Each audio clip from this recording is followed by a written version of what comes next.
Chers frères et sœurs, amis abonnés de la chaîne Parole de Dieu quotidien, je vous salue dans le nom de notre Seigneur Jésus-Christ. Je suis très heureux de vous rejoindre sur cette chaîne pour partager avec vous l'expérience de la parole de Dieu à la lumière des différentes célébrations liturgiques que l'Église notre Mère nous propose.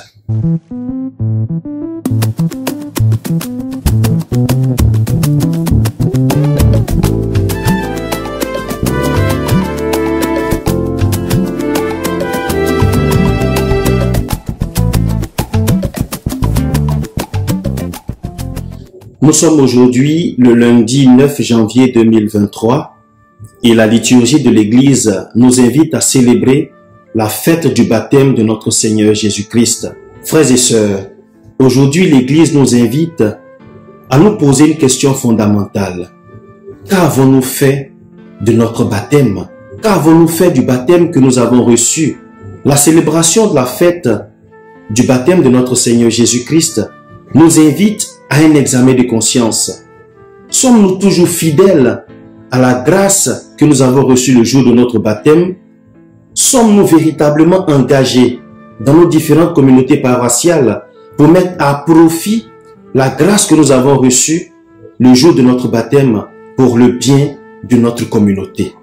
Voici tant de questions, frères et sœurs, que nous sommes appelés à nous poser aujourd'hui, où l'Église nous invite à célébrer la fête du baptême de notre Seigneur Jésus-Christ. Comme nous le savons depuis la catéchèse, le baptême réalise trois éléments essentiels dans la vie du chrétien.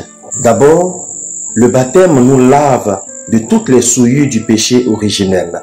Ensuite, le baptême fait de nous des enfants de Dieu. Nous devenons des fils adoptifs du Père et nous appartenons à la grande famille des enfants de Dieu qui est l'Église. Enfin, le baptême nous confère la grâce sacerdotale, prophétique et royale. Avec tous ces éléments, nous sommes donc invités à prendre notre place dans la vie et dans la mission de notre Église. Le baptême nous engage donc à la mission au cœur de l'Église. Nous sommes donc invités à être témoins de l'amour de Dieu pour tous les hommes sur cette terre. Pourquoi nous insistons tant sur cette dimension missionnaire de notre baptême? Voyez, la fête du baptême de notre Seigneur Jésus-Christ met fin au temps de Noël et nous ouvre au temps ordinaire. Et nous savons très bien que le baptême de notre Seigneur Jésus-Christ inaugure sa vie publique, sa vie missionnaire. À la suite de Jésus, nous sommes donc engagés dans cette mission de témoignage de l'amour de Dieu. Dans l'évangile selon saint Matthieu au chapitre 3, versets 13 à 17, évangile proposé pour la méditation de ce jour, nous découvrons Jésus qui vient au Jourdain pour se faire baptiser par Jean. Et c'est à juste titre que Jean refuse de conférer le baptême à Jésus. Jésus n'a pas besoin de recevoir le baptême de Jean. Jésus, il est fils de Dieu et il est Dieu. Mais Jésus accepte de passer par les eaux du baptême pour nous montrer le chemin par lequel nous sommes sanctifiés. Chemin par lequel nous devenons enfants de Dieu. Chemin par lequel nous recevons la grâce prophétique, sacerdotale et royale. Mais au-delà de tout cela, Jésus passe par les eaux du baptême pour que nous puissions entendre la voix du Père qui donne le témoignage suprême de l'amour qu'il a déposé en son Fils Jésus-Christ. Frères et sœurs, si nous voulons donc prendre entièrement notre place dans la mission de l'Église, si nous voulons donc avoir une vie chrétienne fructueuse, nous devons tous les jours accepter d'entendre la voix du Père qui nous montre le chemin par le Fils Jésus-Christ.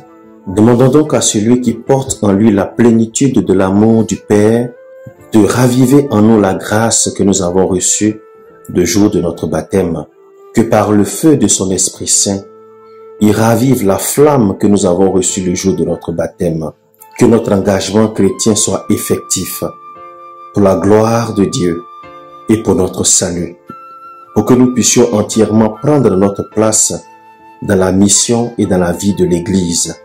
Que le Seigneur nous accorde sa grâce et sa bénédiction, qu'il veille sur notre foi, qu'il veille sur notre baptême, qu'il nous accorde sa paix, et que Dieu Tout-Puissant, par l'intercession du cœur de Marie, par la prière des anges et des saints, vous bénisse, vous protège et vous garde au nom du Père et du Fils et du Saint-Esprit.